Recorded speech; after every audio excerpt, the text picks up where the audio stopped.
Well, I'm joined now by Talk TV contributors Esther Cracker and Paula Rowan Adrian. And first, from Tel Aviv, the author and associate editor of The Spectator, Douglas Murray. Douglas, let's start with what's going on over there with you, and then we'll come to this migration story.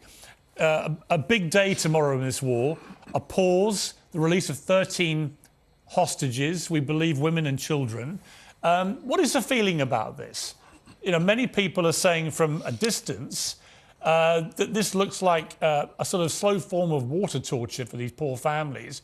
Drip, drip, drip of people being let out. No one knows who it is until the last minute, and so on. Agony for these families. Yes, it's an agonizing time in Israel. Everybody in Israel would like to see the people who were kidnapped on the 7th of October return to their families, what remains of their families in many cases. And it's absolutely agonizing. Last night I was with many of the families in Tel Aviv as we were waiting to hear the news of what was meant to be an exchange, a handover of some of the kidnapped people this morning. That then didn't happen. We're now waiting for it to happen tomorrow morning. We don't know for certain it'll happen. We thought it would happen today. Now it's meant to be tomorrow. It's agonizing for the families. One mother this evening discovered that her 2 children are not on the list that has been given out to some families, telling them that their loved ones are going to be in the release tomorrow. And of course, there are many families. One I was speaking with earlier, their son was 21. He was at the rave and was abducted by Hamas, stolen with 3 of his friends. He's 21. It's only people under the age of 18 that are being focused on at the moment, but many of the families feel, you know, they want them all home. And the problem, of course, that Israel is now in is a problem that Israelis know very well, which is the completely unfair exchange of the hostages. The Israeli government is talking about releasing 3 Palestinian prisoners, that is, people who have, for instance, been sent to prison in Israel for carrying out terrorist offences, releasing 3 of these people for every 1 child that Hamas are going to release. And there's an added kick to this.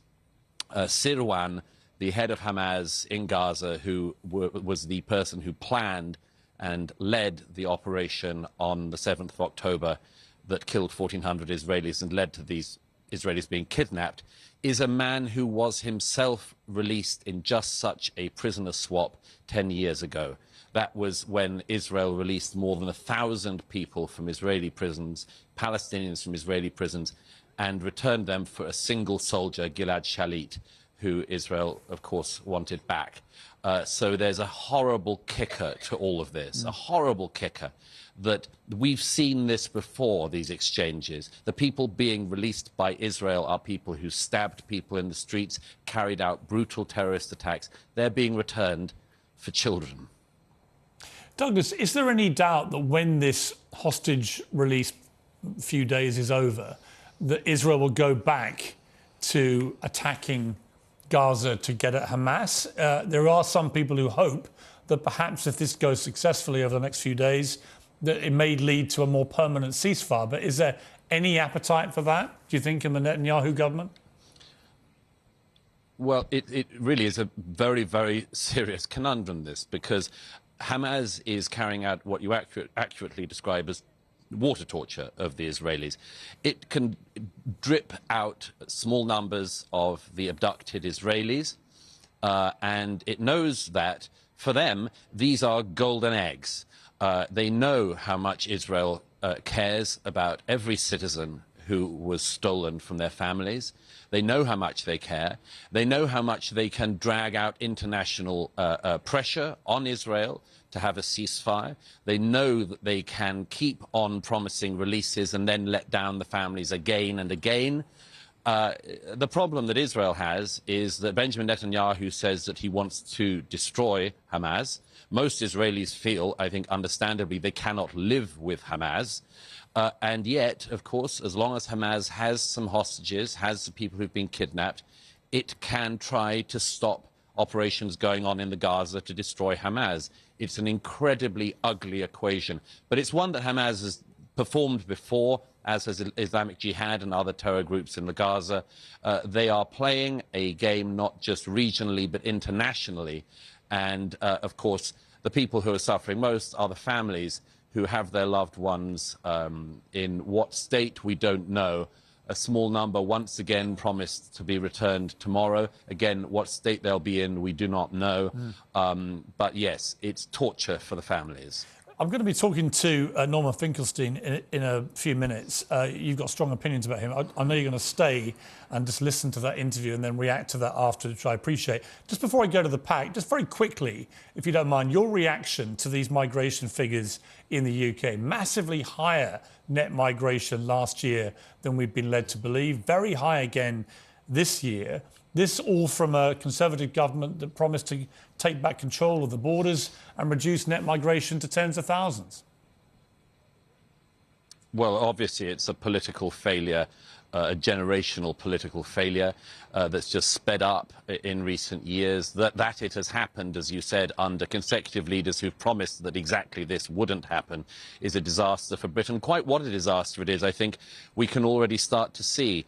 I remember when Giorgia Meloni was described as this far-out, far-right political leader in Italy, and she's now Prime Minister. I remember when Geert Wilders was described as this far-out, far-right political figure who wasn't even allowed into Britain in 2009 by a Labour Home Secretary. And now he's the main party leader in the Netherlands. So if anyone thinks that all of this just glides by endlessly without any political consequence, I'd just say raise your eyes a little and look to the continent. Yeah, completely agree. Douglas, I'll talk to you a little later. Thank you very much. Yeah, Paul, I mean, there's a hard reality here. Yes. This migrant problem is not going away. It's getting worse. There are more and more people now coming across the continent trying to find somewhere to go. And you're seeing a rise of very right-wing populist leaders now winning elections as voters say, you know what, we need someone to do something about this. Which is why we always have to be careful with the language that we use. Right. So you started with the word, the problem. There isn't a problem. We actually haven't... You don't think increasing population is a problem with the state of our NHS? Our population... I had an experience of the NHS recently, right, with a family member. And it was horrific. Partly horrific and partly great.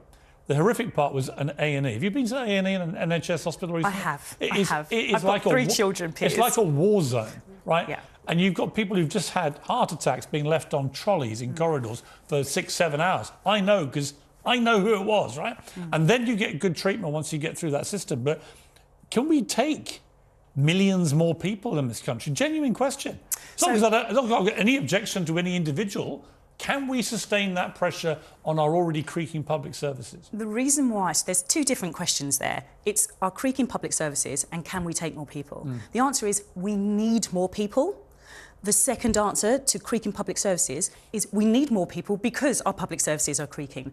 Our government, over the last 13 years, has failed to protect our public services. I think our government, it's really important to point out. It's really important to point out because I am also worried, as Douglas Murray says, about the rise of the right.